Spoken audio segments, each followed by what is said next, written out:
Çanakkale'den herkese merhaba. Bugün biz yine çoluk çocuk ekibi topladık. Ülkemiz tarihinde çok önemli bir yeri olan Çanakkale'ye geldik. Hem Çanakkale şehir merkezini gezmek, çocuklarımıza göstermek, size de ufak da olsa bir fikir vermek istedik. Çanakkale bildiğiniz gibi bizim ülkemizde çok önemli bir yere sahip tarihi ve Kurtuluş Savaşı zamanında. Ama bizden önce 3000 yıl öncesine kadar da burada Doğu ile Batı'nın ilk en büyük savaşı yapılmış.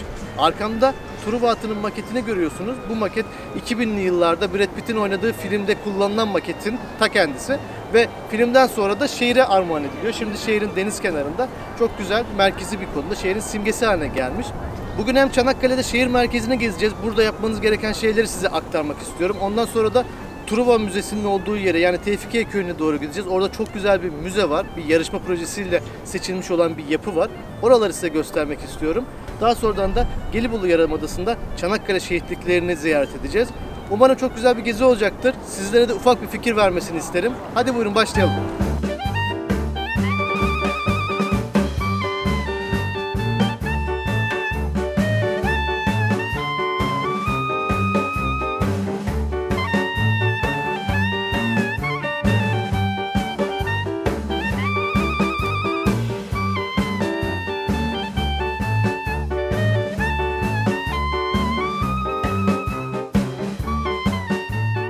Çanakkale şehrin simgelerinden birisi de arkamdaki Saat Kulesi. 1890 yılında yapılmış 2. Abdülhamit devrinde. Denizin hemen bir arka sokağında bulunuyor ve şehrin merkezi bir konumunda. Bence geçerken bir görün. Ondan sonra da arkadaki Yalı Caddesi'nden ilerlediğiniz takdirde karşılıklı çay kahve içebileceğiniz çok güzel mekanlar var ve sonunda da Deniz Müzesi var. Biz şimdi Saat Kulesi'ne şöyle bir bakalım. Ondan sonra da müzeye doğru devam edeceğiz.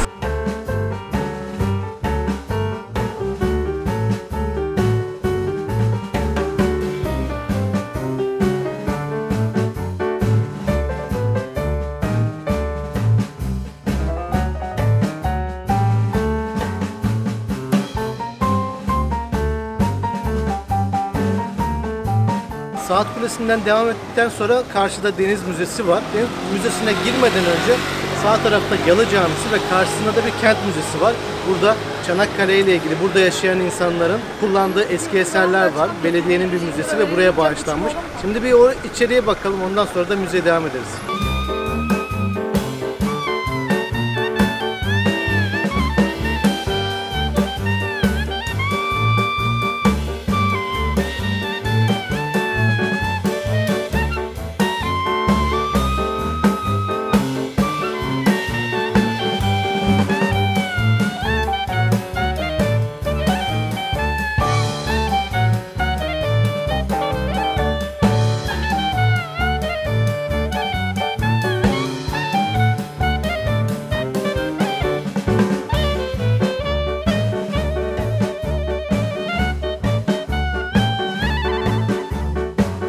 Waffle mı yiyorsunuz? Evet abi. Nereden geldiniz? Buralı mısınız? Buradayız abi. Ha, buralısınız. Evet abi. Niye buranın waffle'ı bu kadar ünlü? Çok güzel. Çok güzel abi. Afiyet olsun. Waffle'larımızı yedikten sonra sıra geldi kordonun sonundaki Deniz Müzesi'ne. Burası Çimenlik Kalesi'nde bulunan bir askeri müze. Ve bu kale karşısındaki Kilitbayır Kalesi ile beraber Fatih Sultan Mehmet tarafından İstanbul'un korunması için Boğaz'ın en dar kısmında yapılmış. Ve tesadüfe bakın ki yapıldıktan 500 yıl sonra yine İstanbul'u korumak için Çanakkale Savaşı'nda etkili bir şekilde kullanılmış. Bugün bahçede sergilenen silahlar belki çocuklar için bir oyun malzemesi niteliğinde. Sıra sıra duran mayınlar artık kimseyi korkutmasa da bu mayınlar tarafından parçalanan bir denizaltıyı görmek savaşı biraz da olsa anlamamızı sağlıyor.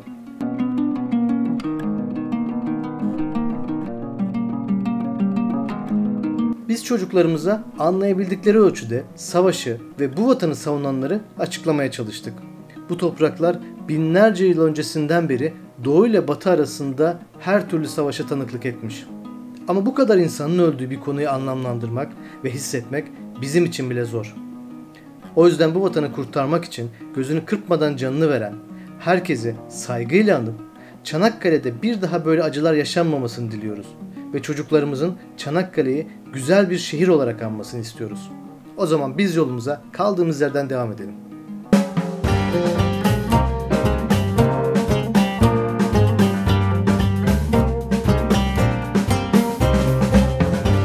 Şimdi Çanakkale'ye gelmişken denemeniz gereken en önemli şeylerden birisi de tabii ki sardalya. Burada birkaç tane sardalya yapan yer var. Yağda kızartarak hem porsiyon hem ekmek arası yapıyorlar. Biz de bir tanesine oturduk. Kalamarı, sardalyası çok güzel. Birkaç porsiyon denedikten sonra size anlatmaya başladım. Bize afiyet olsun. Buradan sonra devam edeceğiz.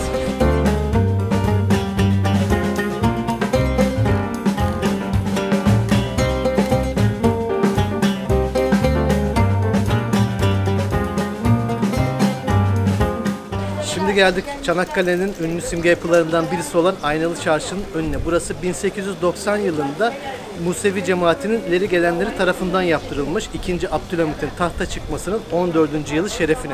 Aynalı Çarşı bir bedesten aslında, günümüzün tabiriyle alışveriş merkezi ve ismini girişindeki aynalardan aldığı söyleniyor. Bir diğer rivayete göre Gelibolu Savaşı'ndan sonra İngiliz askerleri buraya atlarını bağlamışlar ve atların o gözlükleri ayna deniyor. Gelin şimdi beraber içeri girelim, bakalım hediyelik eşyalar neler var içeride.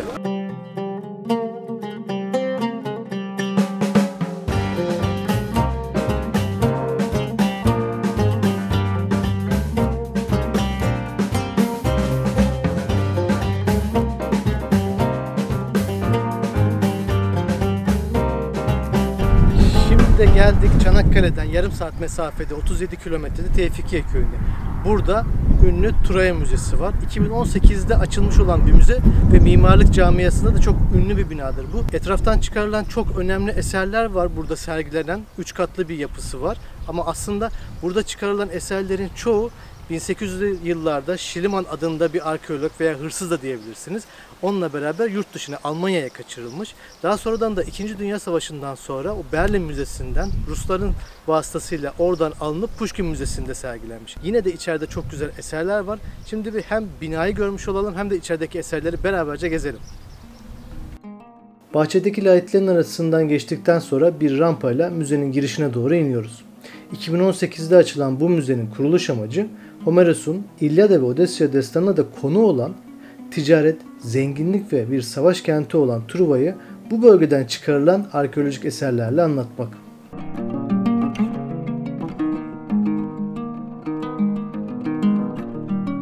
Özellikle o dönemdeki kadınların kullandığı altın takılar da bugün bile görülmeye değer gerçekten.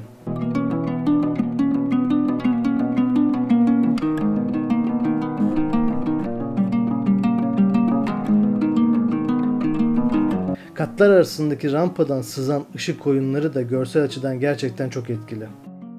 Üst katta Doğu ile Batı arasındaki ilk büyük savaş olan Truvalılar ve Akıllar arasındaki savaşı anlatan görseller ve heykeller bulunuyor.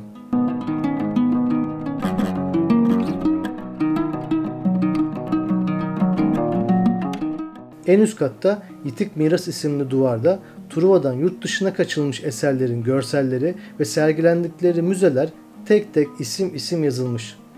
Bu kaçırılmış görsellere siyah delikli bir duvarın arkasından bakmak da başlı başına bir sanat eseri olmuş gerçekten.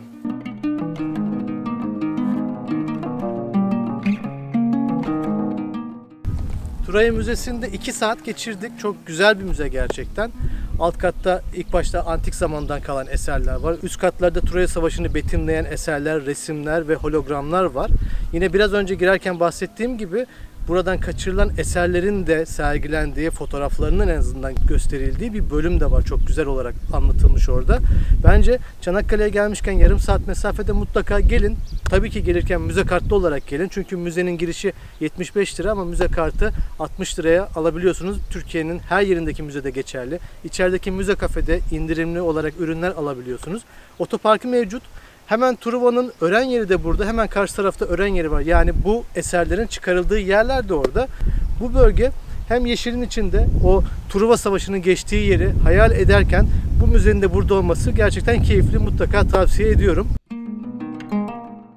Biz artık Hektor'un Batılılara karşı topraklarını savunmak için öldüğü Truva'dan ayrılıp yine aynı toprakları savunmak için ölen Çanakkale şehitlerimizi ziyarete gidiyoruz. Bu toprakları ziyaret ederken duygulanmamak elde değil.